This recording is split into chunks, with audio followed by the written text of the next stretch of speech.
नमस्कार, आप देख रहे हैं अखंड भारत, साथ में आपके श्रखा ठाकुर। अखंड भारत में देश के हर हिस्से की खबरें हम आप तक पहुंचाते हैं। देखिए, यूनिफॉर्म सिविल कोड यानी यूसीसी को लेकर के केंद्र सरकार संसद में बिल लाने की तैयारी में है। कहा जा रहा है कि मानसून सत्र में यूसीसी को लेकर के बिल ला सकती है सरकार। प्रधानमंत्री नरेंद्र मोदी की ओर से भोपाल में दिए गए स्टेटमेंट के बाद चीजें उसी दिशा में तेजी से आगे बढ़ती हुई नजर आ रही है। लॉ कमीशन ने यूसीसी को लेकर के आम नागरिकों की राय मांगी है और वहीं अब संसदीय स्थायी समिति ने भी यूसीसी को लेकर के 3 जुलाई को बैठक बुला ली है।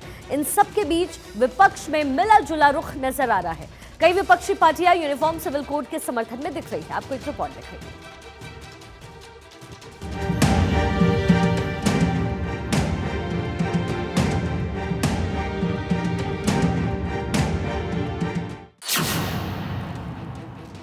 मोदी की हुंकार, यूसीसी के ड्राफ्ट तैयार। यूसीसी की बारी, संसद में तैयारी। 2024 के वास्ते समान कानून के रास्ते। इस साल 5 राज्यों में विधानसभा और अगले साल लोकसभा चुनाव होने हैं और उसके लिए बीजेपी ने बड़ी चाल चल दी है। प्रधानमंत्री नरेंद्र मोदी ने भोपाल में यूनिफॉर्म सिविल कोड का जिक्र किया और उसके बाद से बहस जारी है। समान नागरिक संहिता को लेकर सब पार्टियों की अपनी अपनी राय है।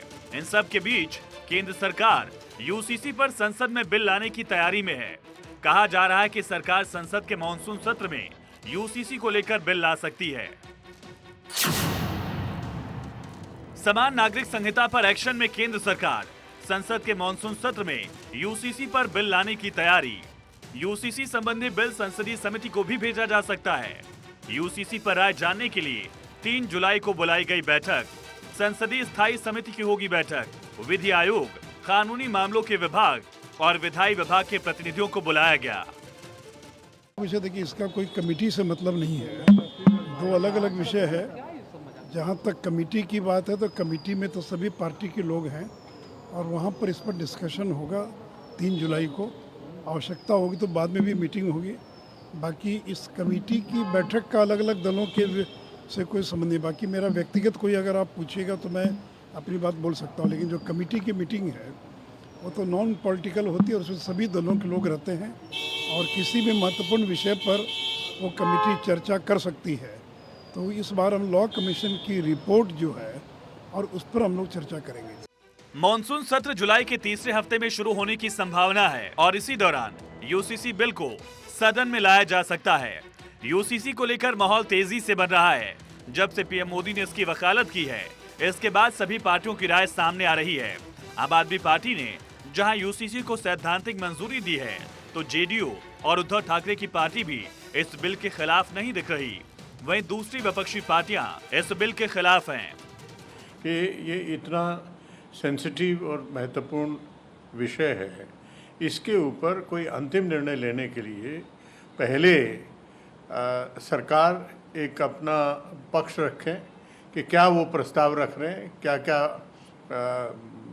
रखना चाहते हैं, नहीं रखना चाहते हैं, और उसके बाद फिर जो जितने भी स्टेक होल्डर्स हैं उसमें समय लग सकता है। समय दें। कानून कोई रोज़ रोज़ नहीं बदलता, तो इसके लिए आवश्यक है कि सभी स्टेक होल्डर से व्यापक विचार विमर्श करने के बाद एक आम सहमति बनने पर वही आगे बढ़ाया जाए और बाकी को नहीं किया जाए। यूसीसी पर लॉ कमीशन ने राय मांगी है। 13 जुलाई तक लोगों को उस पर राय देनी है। इसको लेकर एक पोर्टल बनाया गया है। पोर्टल में लोग अपना डेटा भर सकते हैं। लॉ कमीशन को यूसीसी को लेकर अपनी राय दे सकते हैं। देश में यूनिफॉर्म सिविल कोड को लेकर लगातार बहस चल रही है। पक्ष विपक्ष में आरोप प्रत्यारोप का एक दौर देखा जा रहा है और साथ ही यह भी माना जा रहा है कि 2024 के लोकसभा चुनाव के लिए सबसे बड़ा मुद्दा यूनिफॉर्म सिविल कोड होने वाला है। 22वें विधि आयोग ने लोगों से राय मांगी है और लगातार ये गुजारिश की कि लोग अपनी राय दे सकते हैं। खास करके जो धार्मिक संस्थाएं हैं, रजिस्टर्ड हैं, वो भी अपनी बात रख सकते हैं यूनिफॉर्म सिविल कोड को लेकर, वो क्या सोचते हैं। लेकिन राय देनी कैसे है, ये आपको हम बताने वाले। दरअसल सबसे पहले आपको लॉ कमीशन की वेबसाइट खोलनी होगी। इसके लिए आसान तरीका ये है कि लॉ कमीशन ऑफ इंडिया ये सर्च करिए आप गूगल पे और ये यहाँ पर आपको लॉ कमीशन ऑफ इंडिया की वेबसाइट मिल जाएगी। दूसरा तरीका ये है कि आप वेबसाइट मैन्युअली पुट कर सकते हैं, law commission of india.nic.in। ये आप खोलिए। अब यहाँ पर आपको ये होम पेज दिख रहा होगा वेब पेज का। इसमें आपको सबसे पहले जाना है, दो ऑप्शंस हैं, या तो आप नोटिसेस पे जाइए और व्हाट्स न्यू है ये वाला जो पार्ट है वहां पहुंच जाइए, या फिर दूसरा ऑप्शन आपको होम पेज पर ही व्हाट्स न्यू दिखेगा और यहां पर आपको आना है uniform civil code public notice NEW। इस पर हम क्लिक करेंगे। अब देखते हैं क्या होता है। देखिए ये क्लिक किया हमने, यूनिफॉर्म सिविल कोड को लेकर जो अधिसूचना जारी हुई थी या जो राय मांगी गई थी उसको लेकर जो नोटिस जारी हुआ था वो यहाँ पर खुलेगा। अब इसके बाद एक दरअसल फाइल खुलती है जिसमें बाकायदा पूरी जानकारी दी गई है। 14 जून को जो आदेश आया था उसके तहत पूरी जानकारी यहाँ लिखी गई है, यूनिफॉर्म सिविल कोड से जुड़ा मुद्दा। और ये भी बताया गया कि 2016 में दरअसल लॉ कमीशन ने 21वें विधि आयोग ने इसको लेकर ऑलरेडी एक बार लोगों से राय शुमारी की थी, लेकिन चूंकि उसको लेकर वक्त ज़्यादा गुजर चुका है इसलिए इस बार फिर से 22वें विधि आयोग ने लोगों से राय मांगी है। लेकिन राय दे कैसे सकते हैं ये हम बताने वाले हैं। तो इसके लिए 3 ऑप्शंस आपके पास हैं। पहला ऑप्शन जो है, क्लिक हियर में आप जाएंगे, एक फॉर्म खुलेगा। यहाँ पर अलग पेज पर हम फॉर्म खोल रहे हैं, आप इसी पेज पर भी खोल सकते हैं। फॉर्म खुलेगा, उसमें आपको तमाम जानकारी भरनी होगी। समान नागरिक मुद्दे को बीजेपी काफी दिनों से उठा रही है, लेकिन इस पर तेजी से पहल उत्तराखंड में शुरू हुई। धामी सरकार ने इसको लेकर काफी एक्टिव रुख दिखाया है। इसका ड्राफ्ट तैयार कर लिया गया है। गत वर्ष उत्तराखंड की सरकार ने एक विशेषज्ञ समिति गठित की थी 27 मई 2022 को, और विशेषज्ञ समिति से ये अपेक्षा की थी कि वो उत्तराखंड के में रहने वाले लोगों के व्यक्तिगत नागरिक मामलों को नियंत्रित करने वाले सभी कानूनों का परीक्षण करें और उसके पश्चात अपनी संस्तुतियां पेश करें कि उन कानूनों में कोई फेरबदल किया जाना है या यूनिफॉर्म सिविल कोड बनाया जाना है, और यदि यूनिफॉर्म सिविल कोड बनाया जाना है तो उसकी रूपरेखा भी तैयार करें। ड्राफ्ट पर उत्तराखंड के मुख्यमंत्री ने कहा कि ड्राफ्ट आने के बाद आगे की कार्रवाई की जाएगी। देवभूमि उत्तराखंड को ये दायित्व मिला कि हम यूनिफॉर्म सिविल कोड को लागू करें, उसके लिए कमेटी बनाएं। और सबसे बड़ी बात है कि भारत की धारा, संविधान की धारा 44, उसमें प्रावधान है कि एक समान कानून सब जगह होना चाहिए। और इसके लिए हमने उत्तराखंड की देवतुल्य जनता ने इस आम चुनाव में विधानसभा में हमने उनके सामने ये प्रस्ताव उत्तराखंड की जनता के सामने रखा। उत्तराखंड की देवतुल्य जनता ने उस पर अपना बहुमत दिया, अपना समर्थन दिया, और उन्होंने कहा कि नहीं, हमको सेवा का मौका देकर यूनिफॉर्म सिविल कोड को लागू करने की दिशा में, उनको बनाने की दिशा में उन्होंने ही हमारा मार्ग प्रशस्त किया है। इसलिए यह हमारे लिए सौभाग्य की बात है कि जो बाबा साहब भीमराव अंबेडकर जी ने संविधान में जिन बातों का प्रावधान किया, धारा 44 में जिसका उल्लेख किया है, वो लागू करने के लिए उत्तराखंड राज्य को अवसर मिल रहा है। पीएम मोदी ने 27 जून को भोपाल में कार्यक्रम के दौरान यूनिफॉर्म सिविल कोड का जिक्र किया था। उन्होंने कहा था कि संवेदनशील मुद्दे को लेकर मुस्लिमों को भड़काया जाता है। देश हित में यूसीसी जरूरी है कि यूनिफॉर्म सिविल कोड के नाम पर ऐसे लोगों को भड़काने का काम हो रहा है। आप मुझे बताइए, एक घर में परिवार के एक सदस्य के लिए एक कानून हो, परिवार के दूसरे सदस्य के लिए दूसरा कानून हो, तो क्या वो घर चल पाएगा? क्या कभी भी चल पाएगा क्या? फिर ऐसी दोहरी व्यवस्था से देश कैसे चल पाएगा? और सुप्रीम कोर्ट ने बार बार कहा है, सुप्रीम कोर्ट डंडा मारती है, कह रही है कॉमन सिविल कोड लाओ। यूसीसी का जिक्र कर पीएम मोदी ने विपक्ष में भी सेंध लगा दी है। 23 जून को 15 दल के विपक्षी नेताओं ने बैठक की थी। तब केंद्र सरकार के खिलाफ हल्ला बोला था, लेकिन 4 दिन बाद पीएम मोदी ने ब्रह्मास्त्र चला दिया, जिसके बाद विपक्षी गठबंधन परास्त दिख रहा है, क्योंकि पटना में हुई मीटिंग में मौजूद कई पार्टियों ने यूसीसी का समर्थन किया और मुमकिन है कि आने वाले दिनों में कई और पार्टियां खुलकर इसके पक्ष में बल्लेबाजी कर सकती हैं। Bureau report, Bharat 24। तो देखिए, संसद के मॉनसून सत्र में बिल लाए जाने की बात कही जा रही है। मॉनसून सत्र की शुरुआत कब होगी और कब तक ये चलेगा, इसको लेकर के फिलहाल तारीखों का ऐलान नहीं हुआ है, लेकिन माना ये जा रहा है कि मॉनसून सत्र 17 जुलाई से शुरू हो सकता है। संसद का ये सत्र 17 जुलाई से शुरू होकर के 10 अगस्त तक चल सकता है, ये अनुमान है। ऐसे में 5 अगस्त की तारीख मॉनसून सत्र के कैलेंडर के हिसाब से भी बिल्कुल फिट बैठती है। अब कुछ इन्फॉर्मेशन आपको 5 अगस्त से जुड़ी हुई देते हैं। देखिए, दरअसल मॉनसून सत्र के कैलेंडर के हिसाब से बिल के लिए 5 अगस्त एकदम फिट माना जा रहा है। बीजेपी के 2 बड़े मुद्दों का कनेक्शन 5 अगस्त से है। पहला, अनुच्छेद 370 को निष्क्रिय करने वाला बिल 5 अगस्त 2018 को लाया गया। 5 अगस्त 2020 को दूसरे वादे को पूरा करने की दिशा में बड़ी पहल की गई। प्रधानमंत्री मोदी ने 5 अगस्त 2020 को ही राम मंदिर के लिए भूमि पूजन किया था और यूनिफॉर्म सिविल कोड बिल को 5 अगस्त को संसद में लाया जा सकता है, ऐसा अनुमान लगाया जा रहा है।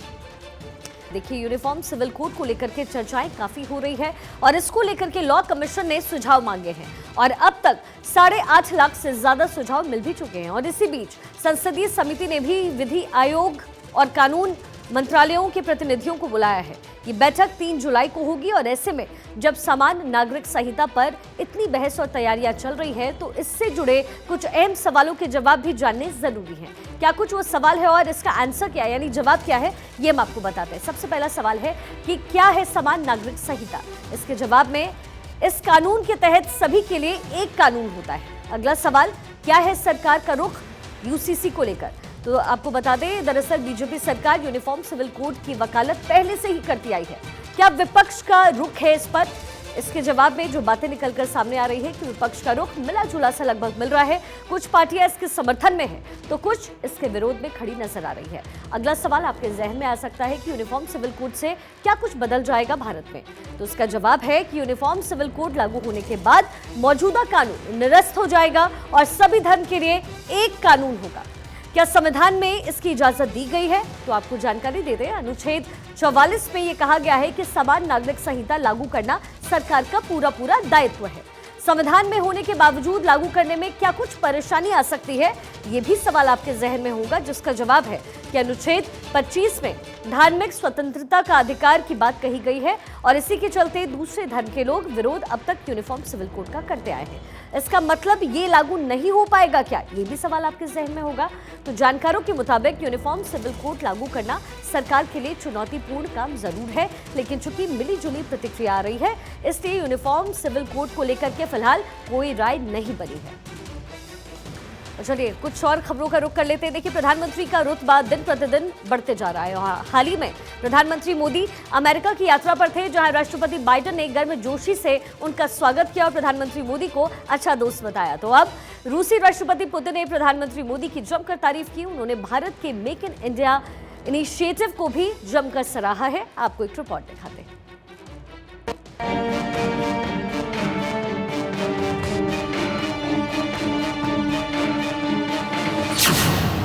भारत का जोर रूस अमेरिका में लगी होड़।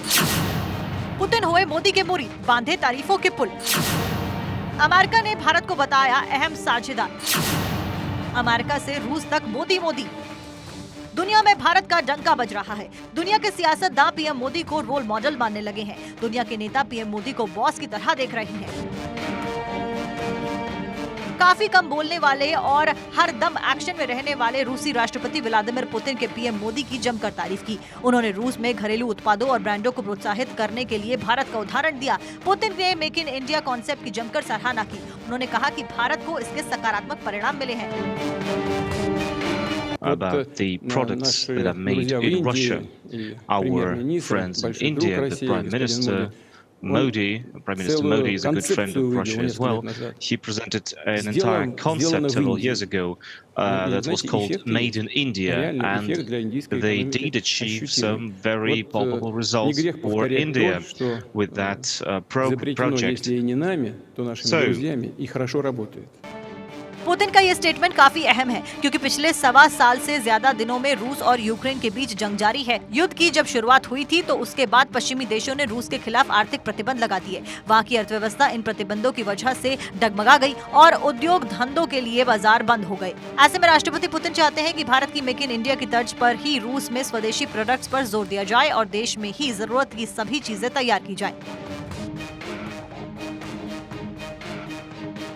मेक इन इंडिया की चर्चा दुनिया भर में हो रही है। ऐसे में मेक इन इंडिया के बारे में बताते हैं। क्या है मेक इन इंडिया? 25 सितंबर साल 2014 को मेक इन इंडिया की शुरुआत हुई। इसका उद्देश्य निर्माण को बढ़ावा देना और आर्थिक विकास को गति देना था।